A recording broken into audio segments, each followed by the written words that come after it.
ஜிஇயோடைய turbines. இந்த இன்ஜின்லாம் நல்லா tested.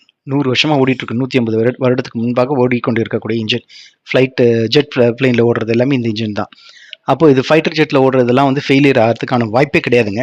அப்போ இங்கே மெக்கானிக்கல் ஃபெயிலியர் கிடையாது, ஹைட்ராலிக் சிஸ்டம் ஃபெயிலியர் கிடையாது. இது வந்து இன்ஜின் வந்து ஷட் டவுன் ஆகிறதுக்கு எந்த விதமான மெக்கானிக்கல் ஃபெயிலியர் வாய்ப்பே இல்லை. அப்படி மெக்கானிக்கல் ஃபெயிலியர் ஆயிருந்தால் அதோடைய ஆக்சிடென்ட் பேட்டர்ன் இன்னும் கொஞ்சம் மாறுபட்டிருக்கும். கொஞ்சம் ஸ்லோவாக போய் இன்னும் கொஞ்சம் இடத்துல அவர் டேர்ன் பண்ணி போகக்கூடிய வாய்ப்புகள்லாம் கிடைச்சிருக்கும் என்பது என்னுடைய தாழ்மையான கருத்து. நல்லா புரிஞ்சுக்கோங்க, இது வந்து ஒரு ஹைட்ராலிக் சிஸ்டம் ஃபெயிலியரோ மெக்கானிக்கல் ஃபெயிலியரோ இல்லை ஃபியூல் கண்டாமினேஷனோ எதுவுமே கிடையாது.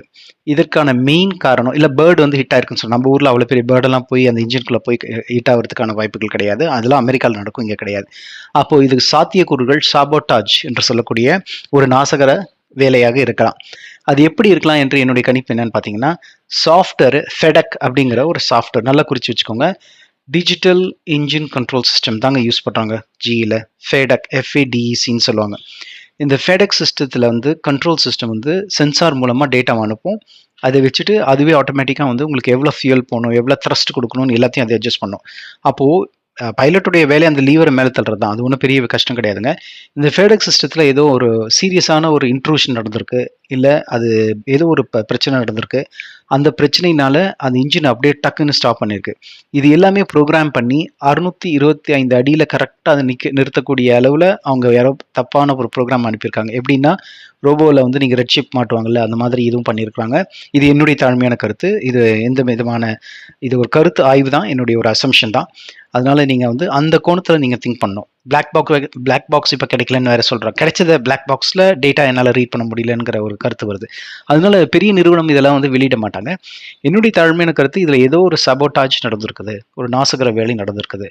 அப்போது இதுக்கு மேலே இது வந்து எப்படிங்கிறது அவர்கள் ஆராய்ச்சி செய்து இந்த வழியில் வந்து சாஃப்ட்வேர் இன்னும் கொஞ்சம் நல்லா டெவலப் பண்ணி செக்யூரிட்டி ப்ரோட்டோகால்ஸ்லாம் ஃபாலோ பண்ணோம். இது ஒரு பைலட்டோடைய எரர் கிடையாது. விமானத்தில் இன்ஜின் பழுதுபட்ட இன்ஜின் அவங்க ஓட்டுற அளவுக்கு ஏஐ வந்து அவ்வளோ இது ஏர் இந்தியா வந்து ஒரு சாதாரண கம்பெனி கிடையாது. டாடா நிறுவனம் மக்களுக்கு நல்ல ஒரு சேவை செய்ய வேண்டும் என்ற ஒரு உயரிய நோக்கத்தை கொண்டவர்கள். அதனால ஒரு பில்லியன் அதிகமாக போட்டு செலவு பண்ணுவாங்களே ஒழிய கம்மியாக செலவு பண்ண மாட்டாங்க, குவாலிட்டி காம்ப்ரமைஸ் பண்ண மாட்டாங்க. அப்போ இது மெயின்டெனன்ஸில் இருக்கக்கூடிய லேப்ஸ் கிடையாதுங்க, ஹைட்ராலிக்ஸில் இருக்கக்கூடிய லேப்ஸ் கிடையாதுங்க, ஃப்ளாப்பில் இருக்கக்கூடிய ப்ராப்ளம் கிடையாது, ரட்டரில் இருக்கக்கூடிய ப்ராப்ளம் கிடையாது, இன்ஜினில் இருக்கக்கூடிய ப்ராப்ளம் கிடையாது. ஏன்னா 3 மாதத்துக்கு முன்பாக தான் இன்ஜின் மாற்றிருக்காங்க. அப்போ இதில் என்ன ப்ராப்ளம் இருக்க முடியும்னு பார்த்தீங்கன்னா, யாருமே பார்க்க முடியாத, கண்களுக்கு தெரியாத ஃபெடெக் என்று சொல்லக்கூடிய டிஜிட்டல் இன்ஜின் கண்ட்ரோலில் இருக்கக்கூடிய அந்த ஒரு கண்ட்ரோல் சிஸ்டம் ஃபெயிலியர் ஆனதுனால, ஃபெயிலியர் இல்லை இன்ட்ரூஷன்னா ஒரு நாசகர வேலையாக அதை வந்து சாஃப்ட்வேரை ரெட் ஷிப் மாட்டின மாதிரி அதை வந்து மாற்றி விட்ருக்காங்க. கரெக்டாக 625 அடியில் போய் அதை ஸ்டாப் ஆச்சு.